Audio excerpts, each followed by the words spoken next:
যে স্বপ্নের জন্য যারা প্রাণ দিয়েছে সে স্বপ্নকে আমরা বাস্তবায়ন করবই। এটার থেকে আমাদের বেরিয়ে যাবার কোনো উপায় নেই। আমাদের প্রতিজ্ঞা রইল আমরা এটা করব। আমরা নতুন বাংলাদেশের অফিস এটা করেছি। নতুন বাংলাদেশ গড়ার জন্য আমরা এখানে এসেছি, সেটা যেন সবাই মিলে আমরা করতে পারি। দেয়ালের যে লেখাগুলো যখনই দেখি অবাক লাগে, এত কথা কিভাবে এদের মনে আসলো। এদের পেছনে তো কোনো কবি নাই, কোনো সাহিত্যিক নাই, কোনো পণ্ডিত নাই যে কথাগুলো জোগাড় করে করে দেবে, কিন্তু সারা শহর ছড়িয়ে আছে, অন্যান্য শহরেও আছে। প্রতিটি কথা অত্যন্ত মূল্যবান, ছোট্ট কথা, ছোট্ট ছবি, অত্যন্ত মূল্যবান। শুধু বাংলাদেশের মানুষ উতলা হয়ে গেছে নতুন বাংলাদেশ করার জন্য, তাই না?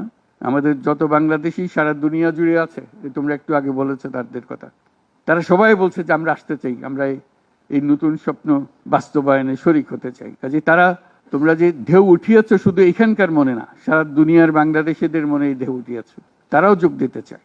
যারা বাংলাদেশি নয়, অন্যান্য দেশের তরুণরা, তারা বলছে আমরাও দেখতে চাই, কারণ আমাদের দেশেও এরকম দরকার। কাজে এটা কোনো সীমাবদ্ধ নয় যে বাংলাদেশের মনের মধ্যে তোমরা একটা প্রচন্ড ঢেউ জাগিয়ে দিয়েছো, প্রচন্ড স্বপ্ন জাগিয়ে দিয়েছো।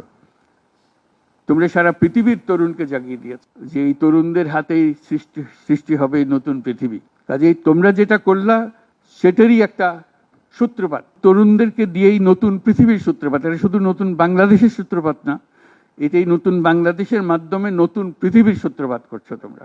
তোমরা ইতিহাস। আজকে মনে হচ্ছে সাধারণ কয়েকজন তরুণ সামনে বসে আছে, কিছুদিন পরে এই সাধারণরাই অসাধারণ হিসেবে পৃথিবীব্যাপী স্বীকৃত হবে, যেহেতু তোমরা অসাধারণ কাজ করেছো। সেই কাজে যেন বিরতি না আসে, এটাই হলো আমাদের প্রতিজ্ঞা, যে আমরা যেন করতে পারি। আমার একটা প্রস্তাব থাকবে নাহিদ, আসিফ এবং তোমাদের সবাইকে, অন্তত মাসে একটা করে চিঠি লিখো আমাদের কাছে, শুধু স্মরণ করিয়ে দেওয়ার জন্য এটা বাকি রয়ে গেল, এটা ঠিক হলো না। কারণ আমরা হয়তো অনেক সময় মাথার থেকে ছুটে যাবে, যেহেতু তোমরা যেভাবে দেখে এসছো আমরা সেভাবে দেখতে জানি না। সেই জানানটা দেওয়ার জন্য আমাদেরকে গুঁতো দিতে হবে, স্মরণ করিয়ে দিতে হবে, যাতে করে আমরা এটার থেকে বিচ্যুত হয়ে যেতে না পারি। এটা তোমাদের দায়িত্ব, কারণ যে পথে রওনা করে দিয়েছ সেটার রূপরেখা তোমাদের কাছে পরিষ্কার। আমরা হয়তো কিছুটা বুঝেছি, কিছুটা অন্যভাবে বুঝেছি, এরকম যেন না হয়। তোমাদের ঠিকভাবে যে স্বপ্ন তোমরা দেখেছো সেই স্বপ্নটা যেন আমরা আমাদের সাধ্যমতো রূপ দিতে পারি। বহু লোক বসে আছে যারা এই দুঃস্বপ্ন থেকে আমরা জেগে ওঠার কারণে তারা দিশেহারা হয়ে গেছে। একদিন চুপচাপ শুয়ে শুয়ে দুঃস্বপ্নের মধ্যে এরা ছিল, দুঃস্বপ্ন দেখছিল, আমরা শান্ত আনন্দ সহকারে লুটপাট করে যাচ্ছিলাম, হঠাৎ করে গোলমাল হয়ে গেল। তারা কি চুপচাপ বসে থাকবে? মোটেই না।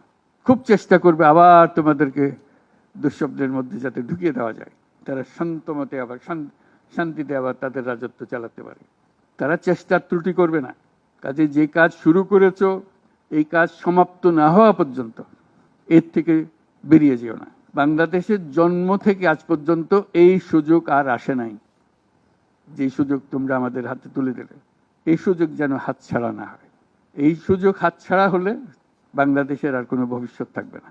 কাজে এটা যেন শুধু রাষ্ট্র নয়, পৃথিবীর সম্মানিত রাষ্ট্র হিসেবে প্রতিষ্ঠিত হতে পারে, যেহেতু তরুণরা এটার হাল ধরেছে।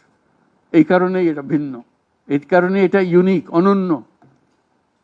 এই অনন্য একটা দেশ আমরা তৈরি করতে চাই। তোমাদের চিন্তায় স্বচ্ছ, তোমাদের চিন্তায় সঠিক, এটা মুঠো থেকে ছাড়বে না, হাত থেকে ছাড়বে না, এবং আমাদেরকে স্মরণ করিয়ে দেবে যদি আমরা এটার এই স্বপ্নের থেকে দূরে সরার কোনো কাজ করে ফেলে। আমাদের কারো কোনো ইচ্ছা নাই এই স্বপ্ন বাইরে যাওয়ার, এই স্বপ্ন বাস্তবায়ন করাই আমাদের সার্বক্ষণিক কাজ।